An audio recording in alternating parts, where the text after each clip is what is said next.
She screamed, "You're a worthless loser," during an argument in front of her friends. I said, "You know what? You're right." Then I quit being her loser. What her friends told her after I left the party. Original post: I, 36 male, am sitting in my new apartment, boxes everywhere, feeling oddly peaceful. 3 weeks ago, my girlfriend Natalie, 34, humiliated me in front of 30 people at her birthday party. Now she's scrambling to salvage what's left of her life while I'm rebuilding mine from scratch. We'd been together 4 years, living together for 2. I worked as an HVAC technician, not glamorous, but solid pay, honest work. She was in marketing for a cosmetics company, always talking about brand image and networking opportunities. The party was at our place. Well, technically my place since I paid the rent, but whatever. Her work friends, college friends, some influencer types she was trying to impress. I'd spent the whole day setting up, decorations, catering, bartender, the works. Dropped about $3 on her intimate gathering. Everything was fine until around 10 p.m. I was in the kitchen getting more ice when I heard her friend Megan ask about vacation plans. "Natalie, oh, we're not going anywhere. Brian can't afford it right now." I walked out. "Actually, I suggested camping at the state park. You said you wanted Cabo." She rolled her eyes. "Camping? Seriously? That's your idea of a vacation?" Her friends giggled. I should have walked away. "It's what we can afford if you want to keep your BMW lease," I said. That's when she snapped. Wine glass in hand, designer dress surrounded by her audience. "God, you're such a worthless loser. Look at you. You fix air conditioners for a living. Do you know how embarrassing it is when people ask what my boyfriend does? These people have real careers. Megan's dating a surgeon. Kelly's husband owns 3 restaurants. And I have to admit I'm dating a glorified maintenance man." The room went silent. 30 pairs of eyes on me. She kept going. "4 years, Brian. 4 years I've waited for you to do something with your life. But no, you're content being mediocre, playing video games, drinking beer with your loser friends, zero ambition.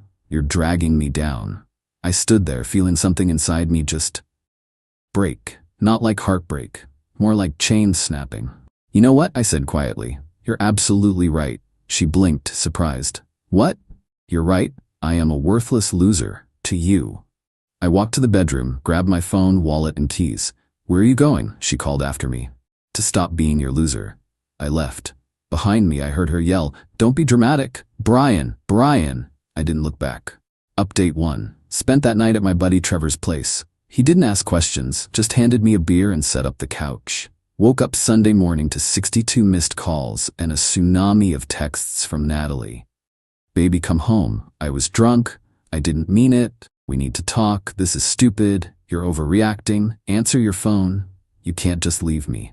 Then the narrative shifted. "You abandoned me at my own party. You humiliated me. Everyone thinks you're abusive now. My friends are worried. You need help." I texted back once. "You're right. I was a worthless loser. I'm working on that. Your stuff will be packed by Friday. Get it by Sunday or it goes to Goodwill." She called immediately. I didn't answer. Monday morning, I did something I'd been thinking about for 2 years. Applied for the business license I'd been too scared to get. See, Natalie always said starting my own HVAC company was too risky and not the right time. What she meant was it wasn't impressive enough for her Instagram. By Wednesday I had filed for LLC, set up business banking, designed basic logo and cards, called 10 old clients who'd asked if I did side work. Thursday Natalie showed up at Trevor's. "We need to talk." "No, we don't." "Brian, please, I'm sorry, I was showing off. You know how those people are." "Yeah, I do now." She tried tears. 4 years, you're throwing away 4 years over one bad night?" "No, I'm walking away from 4 years of you being ashamed of me." "I wasn't ashamed, I just wanted more for us." "For you. You wanted more for you." She switched tactics. "Fine, but you can't kick me out. I have rights." "What rights? Your name isn't on the lease." "I've lived there 2 years. As my guest, legally you have no claim." I checked. Her face went red. "You can't be serious." "Your stuff's in boxes by the door. Brittany has the key." Brittany was our neighbor. "Where am I supposed to go?" "I hear Megan's surgeon boyfriend has a nice place." Update 2. That weekend was interesting. Natalie brought reinforcements. Her mom Diane, her sister Ashley, and 3 friends including the infamous Megan. They came Saturday afternoon, presumably to collect her things and stage an intervention. Diane knocked. I answered, "Brian, this is ridiculous. Couples fight. You don't end a relationship over one argument." It wasn't an argument. It was her showing me who she really is. Ashley jumped in.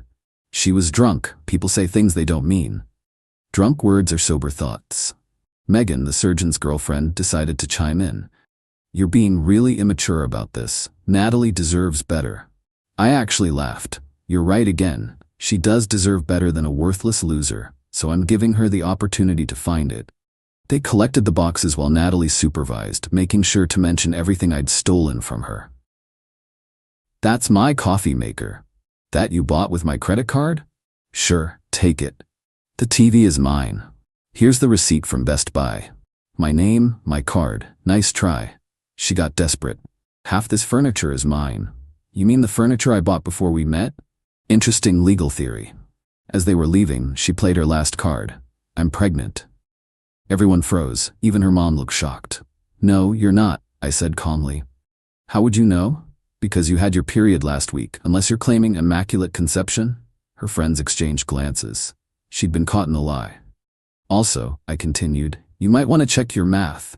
You were at that work conference in Miami 3 weeks ago, remember?" Her face went white. Yeah, I knew about Miami. And who she'd shared a room with. Update 3 Monday morning, the real games began. I got a call from my boss at the HVAC company. "Brian, I just got a disturbing email about you. Some allegations of theft?" My stomach dropped. "What?" "Someone claiming to be a concerned citizen says you've been stealing equipment and selling it on the side." "That's completely false." "I know. I checked inventory myself. Everything's accounted for. Just wanted you to know someone's trying to cause trouble." Then came the online assault. Natalie posted on every platform. "After 4 years, he abandons me out of nowhere. No explanation. No conversation. Just throws me out of my home." Ladies, this is what happens when you date down. They resent your success and punish you for their inadequacy. The comments were split. Half supported her, half smelled BS. But then something beautiful happened. Remember those 30 people at the party? Turns out 5 of them had filmed her tirade. By Tuesday, the videos were circulating. There was Natalie, wine-drunk and vicious, calling me a worthless loser while I stood there quietly. Then me, calmly saying she was right and leaving with dignity. The narrative flipped instantly. Her friend Qley, restaurant owner's wife, commented, "Natalie, we all saw what happened. This is gaslighting." Another party guest, "You humiliated him in front of everyone. He handled it with class." Best comment came from someone named Derek. "Imagine being called worthless by someone who drives a leased BMW she can't afford while living rent-free in his apartment. The audacity." Natalie deleted the posts, but screenshots were already spreading. Update 4. 2 weeks after the party, things escalated in ways I didn't expect. First, the apartment. Natalie tried to break in Tuesday night. The locks had been changed, legally, after she vacated, but she tried her old key repeatedly, then started pounding on the door. "I know you're in there. This is my home too." I called the cops, showed them the lease, my name only, proof she'd moved out, texts admitting she took her stuff, and her current address, her mom's. They asked her to leave. She made a scene. They threatened arrest. She left.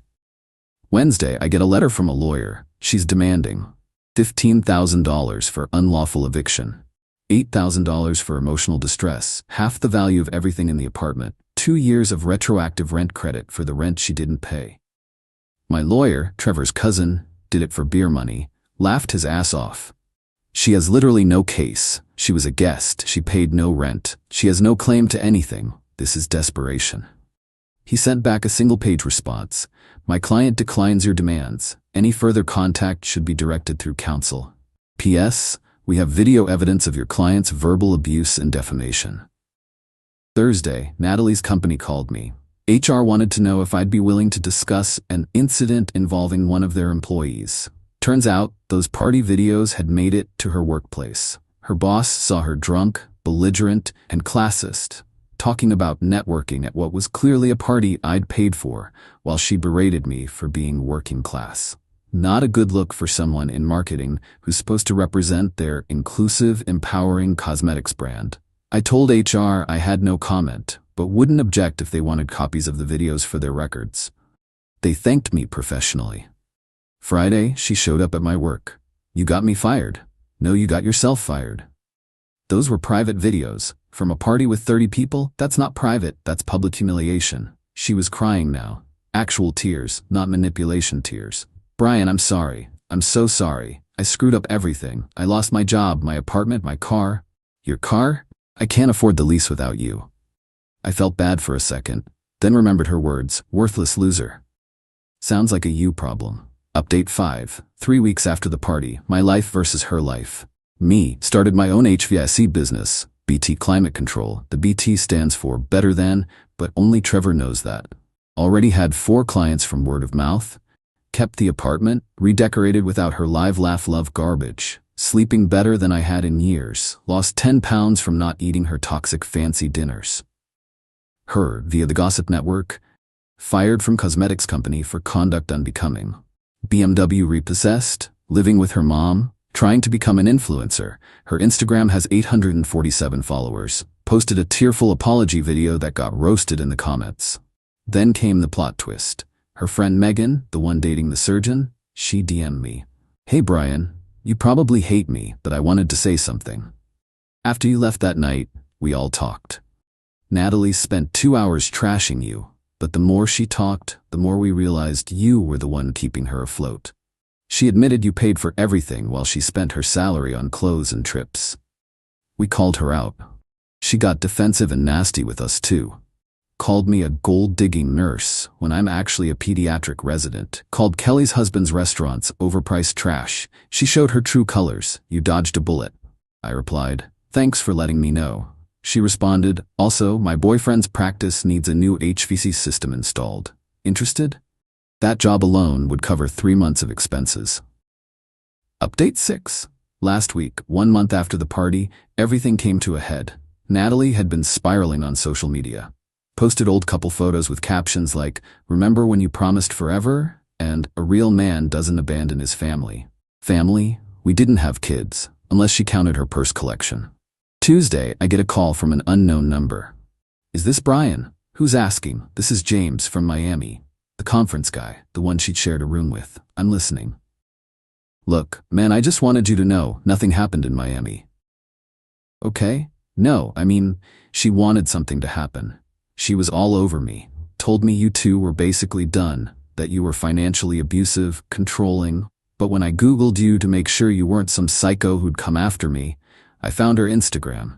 You two looked happy. I don't mess with taken women." She got pissed when I rejected her. That's why she was so mean at her party. She was taking it out on you. "Why are you telling me this now?"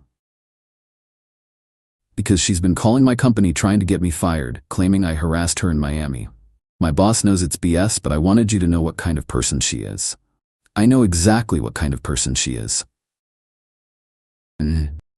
Wednesday, Natalie sent one last desperate text from her sister's phone. "Brian, you hate me, but I need help. Mom's kicking me out. I have nowhere to go. No job, no car, no money. Please, I'll do anything. I'll sign whatever you want. I'll go to therapy. I'll apologize publicly. I'll tell everyone the truth. Just please don't let me end up homeless." I sat on that text for an hour. 4 years together. Some good times buried under all the bad. Part of me felt guilty. Then I remembered, "You're such a worthless loser." I responded, "I hear McDonald's is hiring. They don't care about your boyfriend's job title." She sent back, "You're cruel." "No, I'm just no longer your worthless loser. Good luck, Natalie." Blocked. Final update. It's been 2 months since the party. Time for the final update. Got a call from Diane, Natalie's mom, last week. "Brian, I owe you an apology. Wasn't expecting that." Natalie finally told me the truth about the party, about Miami, about how you paid for everything while she saved her money and spent it on herself. I raised her better than this, or thought I did. It is what it is, Diane. I kicked her out. She's staying with some friend from high school, working at a Mac counter at the mall, still acting like the victim, even though everyone's seen those videos. Why are you telling me this? Because you're a good man. You deserved better, and I wanted you to know that her own mother sees that now. I thanked her and hung up. Felt like closure. My business? Thriving. That surgeon's practice job led to 3 more medical buildings. Turns out being a worthless loser who actually shows up and does quality work beats having a fancy title any day. Last weekend, I ran into Qley and her husband at a restaurant. They invited me to join them. Heard about your business taking off, the husband said. Respect. Starting from scratch takes balls. Qley added, we all knew Natalie was high maintenance, but we didn't know she was that cruel. You handled it perfectly. Just did what she told me to do, I said. Stopped being her loser. They laughed. We actually became friends. Funny how that works. The ultimate irony? Natalie's still posting motivational quotes about knowing your worth and not settling for less while working retail and living on someone's couch. Her Instagram bio says marketing professional and lifestyle influencer. Her last sponsored post was for a teeth whitening scam that got her account flagged. Me? I just bought a truck for the business. Cash. Hired my first employee, a kid right out of trade school who reminds me of myself before I let someone convince me I wasn't enough. Saw Natalie at a gas station yesterday. She was driving a 2003 Honda Civic with a cracked windshield. She saw me, started to approach, then saw the logo on my truck. BT Climate Control. We fix what's broken. She turned around and left without saying a word. Trevor asked if I regret any of it. Regret what? I said. She was right. I was a worthless loser. Worth less to her than image. Losing her respect because I didn't have a fancy title. But she was wrong about one thing. I did have ambition, just not the kind she could brag about on Instagram. So you're good? Better than good. I'm worth exactly what I always was, a hardworking guy who pays his bills and treats people with respect. Turns out that's worth more than she thought. Got a text from an unknown number this morning. Heard you're doing well. I'm happy for you. I know you'll never forgive me, but I wanted you to know I learned my lesson. I didn't reply. Some lessons you have to learn alone. Besides, I have a business to run. Can't waste time on people who already told me exactly what they think I'm worth. The end.